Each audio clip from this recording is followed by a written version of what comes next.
یہ سورہ حجرات ہے، اور اس میں زیادہ تر جو مضامین ہیں وہ مسلمانوں کے حقوق سے متعلق ہیں۔ مسلمانوں کے حقوق میں سب سے بڑا حق یہ ہے کہ ہر مسلمان اپنے آپ کو سب سے کمتر جانے، ہر مسلمان اپنے آپ کو سب مسلمانوں سے زیادہ نہیں، ساری مخلوق سے زیادہ کمتر سمجھے۔ اس لیے کہ جب کوئی شخص اپنے آپ کو بڑھیا سمجھتا ہے کسی بھی بنیاد پر، خاندان کی بنیاد پر ہو، علم کی بنیاد پر ہو، خوبصورتی کی بنیاد پر ہو، مال و دولت کی بنیاد پر ہو، جاہ کی بنیاد پر ہو، رتبے کی، کسی بھی بنیاد پر کوئی شخص اگر اپنے آپ کو بہتر سمجھتا ہے اور دوسروں کو اپنے سے کمتر سمجھتا ہے تو اسی کا نام تو کبر ہے۔ جب کسی کے اندر یہ کبر پیدا ہو جاتا ہے تو اس کی ایک بڑی علامت یہ ظاہر ہوتی ہے کہ پھر حق بات اگر اس کے اپنے اس گھروندے کو توڑنے والی ہے، اس کے گھروندے کو توڑ رہی ہے، تو وہ حق کا ہی انکار کر دیتا ہے، حق بات نہیں قبول کرتا۔ حدیث شریف میں ہے الکبر بطر الحق وغمط الناس، تکبر یہی ہے کہ انسان سچ اور حق کا انکار کر دے، اس کو قبول کرنے سے اس کو اپنا تکبر ٹوٹتا ہوا، غرور ٹوٹتا ہوا محسوس ہو، اس لیے وہ حق ہی کو چھوڑ دے اور دوسروں کو اپنے سے کمتر جانے، ان کی کیا اوقات ہے، ان کی کیا حیثیت ہے، اس طرح کے دماغ میں اس کے جملے ہوں۔ جبکہ تواضع کیا ہے؟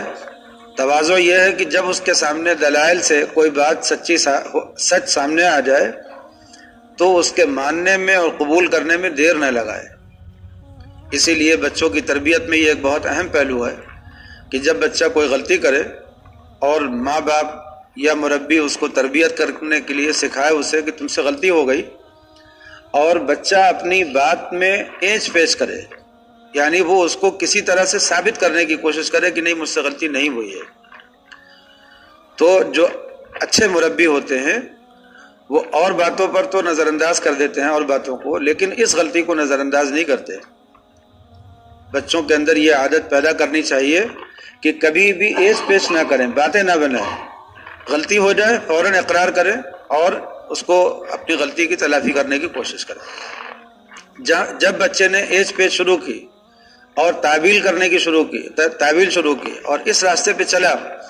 تو آپ سمجھ لیجئے کہ کبر کا مرض اس کے اندر جڑ پکڑ رہا ہے، اور آگے چل کر کے پھر اس بچے کی اصلاح بہت مشکل ہوتی چلی جائے گی۔ عادت پڑ جائے گی اسی بات کی کہ کبھی میں غلطی پر نہیں ہوں،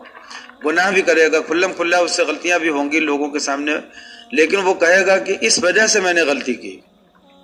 اپنی غلطی نہیں مانے گا، اس غلطی کا الزام بھی کسی پر رکھے گا، دوست پر رکھ دے گا، ماحول پر رکھ دے گا، معاشرے پہ رکھ دے گا۔ کچھ لوگ ہوتے ہیں شراب پینے چلے جاتے ہیں، کہتے ہیں کہ اصل میں ٹینشن اتنی ہو گئی تھی۔ شراب ایک گناہ ہے، اس گناہ کو کرنے والے کو کا جواب یہ ہونا چاہیے مجھ سے غلطی ہو گئی، لیکن وہ کہتا ہے کہ مجھ سے غلطی نہیں ہوئی ہے، اس غلطی کی وجہ یہ ہو گئی ہے۔ وہ ہمیشہ اپنے گناہ کی کوئی نہ کوئی توجیہ کرتا ہے، کوئی تعویل کرتا ہے، سیدھے اپنے گناہ کا اقرار نہیں کرتا، اس لیے کہ اس کے اندر تکبر ہے۔ بہت سے بندے ایسے بھی ہوتے ہیں کہ ان سے گناہ ہوتا ہے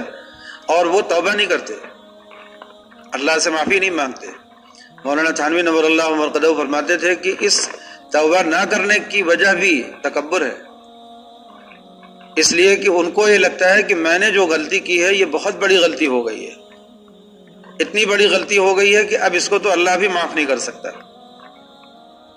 یہ تو بہت بڑی بات ہو گئی نا کہ آدمی اپنے آپ کو اپنی غلطی کو، اپنے گناہ کو اللہ کے مقابلے میں بڑا سمجھنے لگے،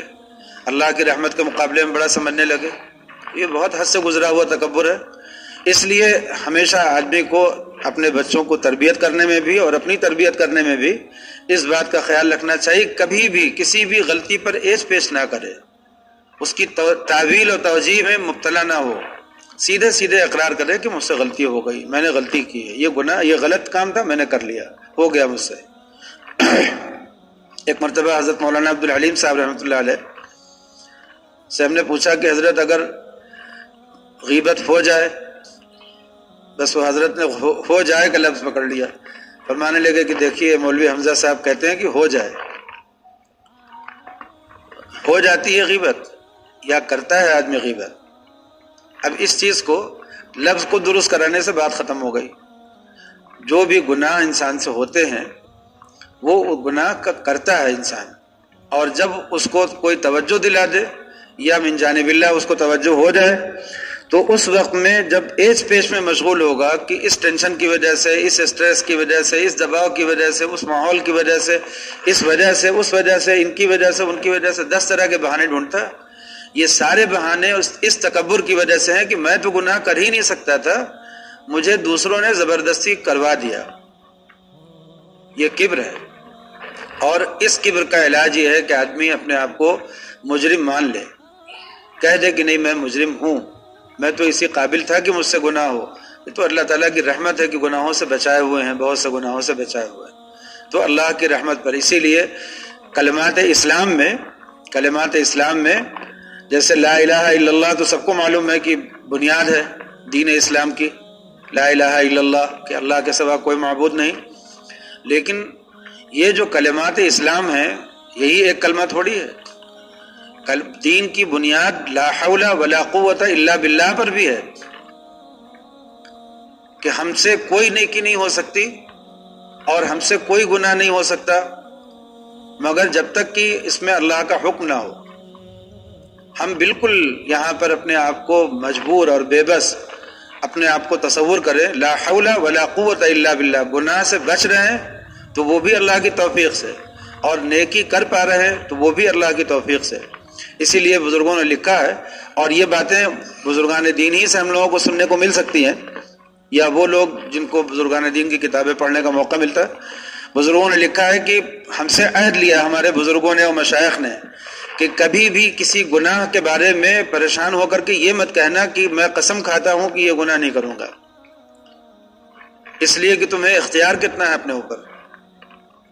کبھی کسی گناہ سے توبہ کرنے کے بارے میں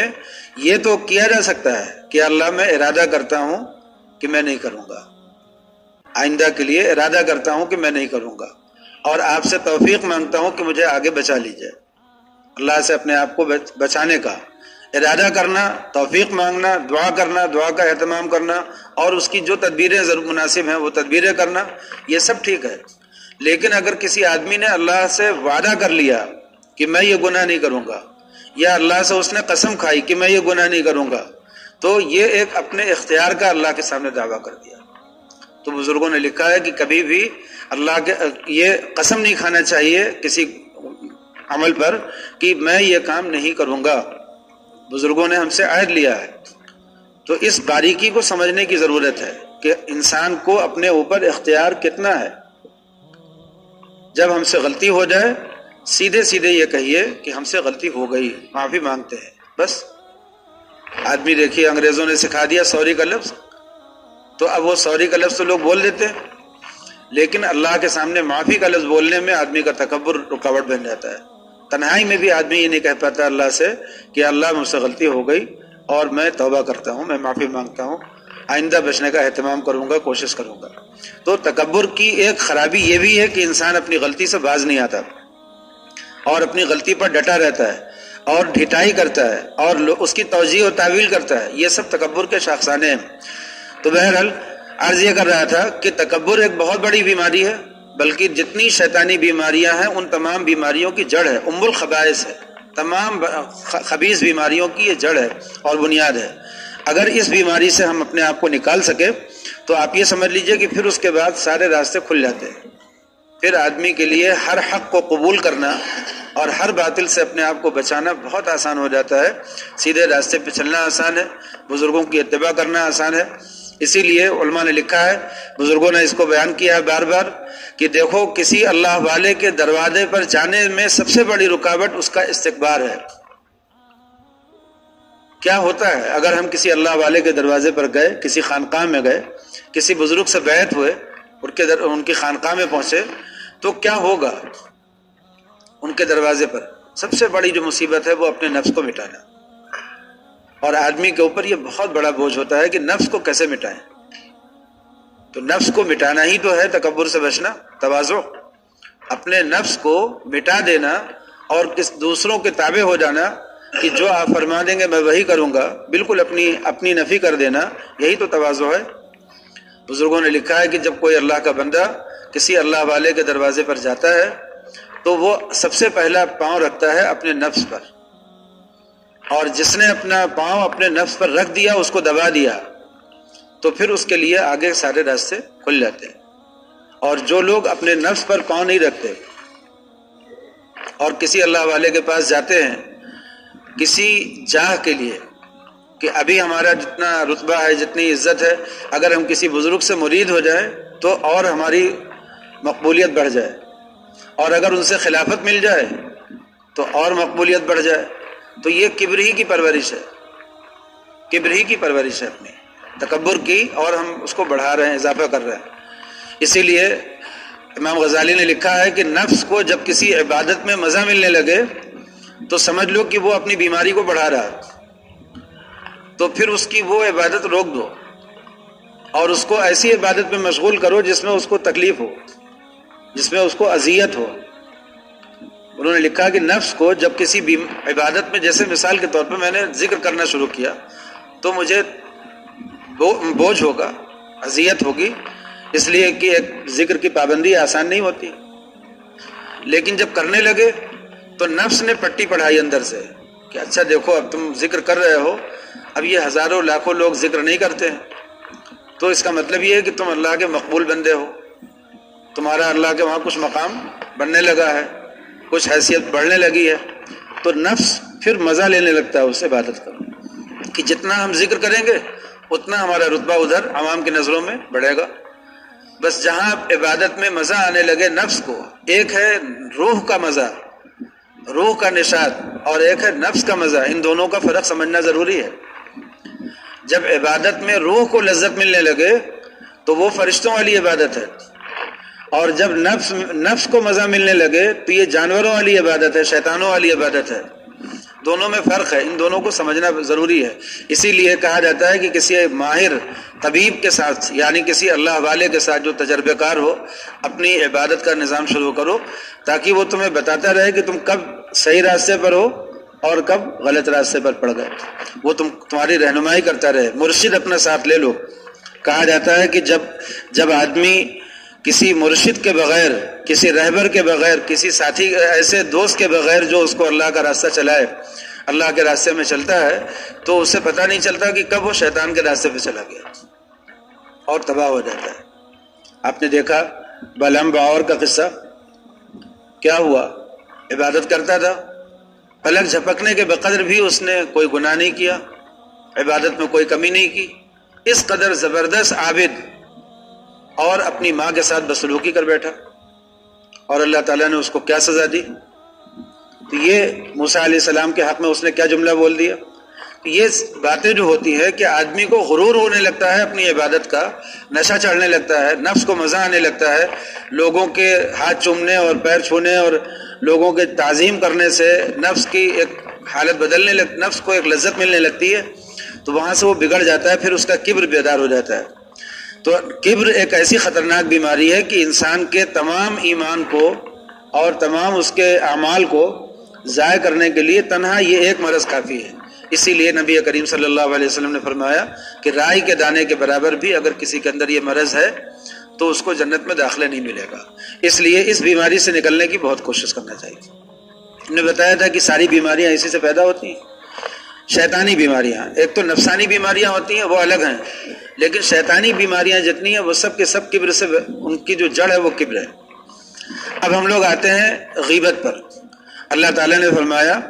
کہ دیکھو ایک گناہ تو یہ ہے کہ زیادہ اندازے مت لگاؤ، اس لیے کہ بعض اندازے جو ہوتے ہیں وہ گناہ میں مبتلا کر دیتے ہیں۔ دوسری غلطی ہے تجسس مت کرو، ٹو میں مت رہو، اس لیے کہ ٹو کیوں کرتے ہو کسی کی؟ ٹو اس لیے کرتے ہو نا تاکہ دوسروں کا عیب پتہ چلے، جب دوسروں کا عیب پتہ چلے گا تو تمہارے نفس کو مزہ ملے گا کہ چلو اس سے تو ہم بہتر ہوئے۔ آدمی دوسروں کا عیب کیوں تلاش کرتا ہے؟ اپنے کو بہتر بنانے کے لیے، دوسروں کا درجہ اپنی نظروں میں گرانے کے لیے۔ تو تجسس ایک بیماری ہے، کبر سے پیدا ہوتی ہے۔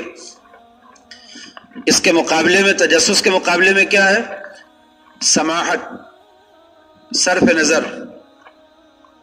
یعنی اگر کسی کی کوئی بات ہمارے سامنے آ بھی رہی ہو، کوئی بیان بھی کرنے لگے کسی کا عیب، تو ہم اس کو ٹال دیں، نہیں ہم کو مت سناؤ، ہمیں سننے کی فرصت نہیں، موقع نہیں ہے، اس کی بات کو دبا دیں، یا اس نے سنا ہی دیا تو اس کی کوئی توجیہ اور تعویل اچھی کر دیں، اور اپنے دل میں بھی اس کے بارے میں کوئی بدگمانی نہ پالیں، جیسا کہ اللہ والوں کا دستور ہوتا ہے۔ اللہ والوں کو اگر ہم اپنا مرض پورا کا پورا جا کر کے بتا دیں کہ ہم نے اتنا زنا کیا، اتنی چوری کی، اتنا کیا، ڈاکہ ڈالا، یہ کیا وہ کیا، سارا مرض بھی بتا دیں، پھر بھی اللہ والوں کی نظروں میں ایک رائے کے دانہ کے برابر بھی درجہ گرتا نہیں۔ کسی گنہگار کو اپنی نظروں میں کوئی گنہگار ملتا نہیں، اس لیے کہ وہ نہیں اپنے آپ کو سب سے اور اگر وہ اپنے آپ کو سب سے نہیں سمجھتے اللہ والے نہیں بنتے، اس آدمی میں بھی اللہ والے کے سامنے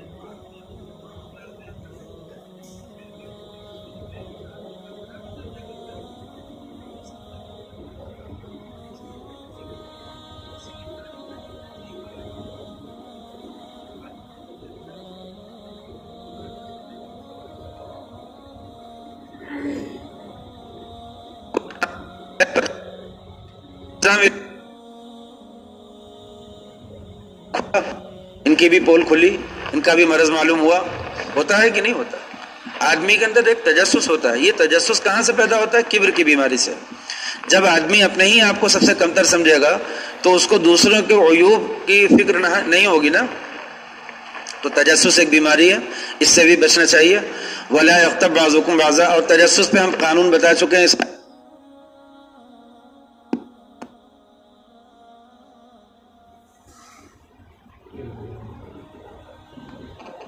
بازا کہ کوئی آدمی کسی کی غیبت نہ کرے۔ غیبت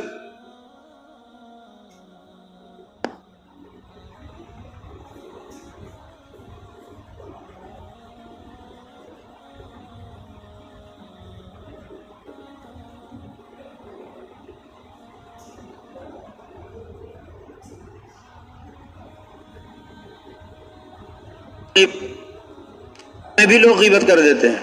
کتاب لکھتے ہیں اس میں بھی غیبت کر دیتے ہیں، قلم سے بھی ہو سکتی ہے، اشاروں سے بھی ہو سکتی ہے، اور زبان سے بھی ہو سکتی ہے۔ ایک ایسا آدمی جو یہاں موجود نہیں ہے اس مجلس میں، اور ہم اس کا کوئی ایسا تذکرہ نکال بیٹھیں جس میں اس کا کوئی عیب ظاہر ہوتا ہو، جس میں اس کی عزت جاتی ہو، اس کی سبکی ہوتی ہو، ایسا کوئی تذکرہ نکالے، چاہے وہ کسی گناہ کا تذکرہ نہ بھی ہو۔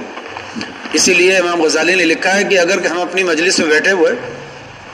اور کسی مسلمان کا جو یہاں موجود نہیں ہے، ہم نے اس کے گھوڑے کی برائی کی، اس کے مکان کی برائی کی، اس کے متعلقین میں سے کسی چیز کی برائی کی، تو یہ بھی غیبت میں آتا ہے۔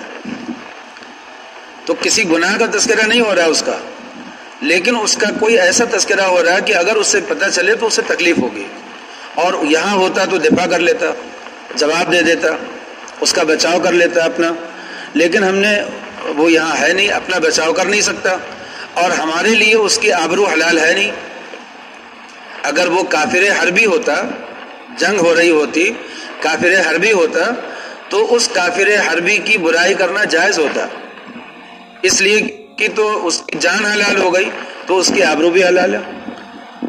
اس کا مال بھی حلال ہے۔ کافر حربی جو ہے جس سے جنگ ہو رہی ہو، اس کی تو جان بھی حلال ہے، اس کا مال بھی حلال ہے، اور اس کی آبرو بھی حلال ہے۔ حالانکہ فقہ نے لکھا ہے کہ کافر حربی کی بھی بے وجہ برائی مت کرو، اس لیے کہ یہ برائی خود اپنی ذات میں غلط چیز ہے، تو اگر حرام نہیں بھی ہوگی تو مکروہ تو ہوگی، یعنی فضول کلام تو ہوا، کلام فضول میں داخل ہو کر کے ایک مکروہ بات تو ہو ہی جائے گی، اس لیے کافر حربی کی بھی برائی کرنے کی کوئی ضرورت نہیں۔ ہاں اگر کوئی جنگی ضرورت ہو تو پھر کر سکتے ہیں، اسی طرح اور ضرورت اگر پڑ جائے تو مسلمان کی برائی بھی کر سکتے ہیں، جیسے کوئی مسلمان ناپ تول میں کمی کرتا ہے یا اس کی ذات سے لوگوں کو نقصان پہنچنے کا کوئی ڈر ہے، تو ہم نے اس کے پیٹھ پیچھے لوگوں کو بتا دیا کہ دیکھو اس سے جب سودا خریدنا تو احتیاط کرنا، اس لیے کہ ناپ تول میں گڑبڑ کر دیتا ہے یا ریٹ صحیح نہیں رکھتا، یا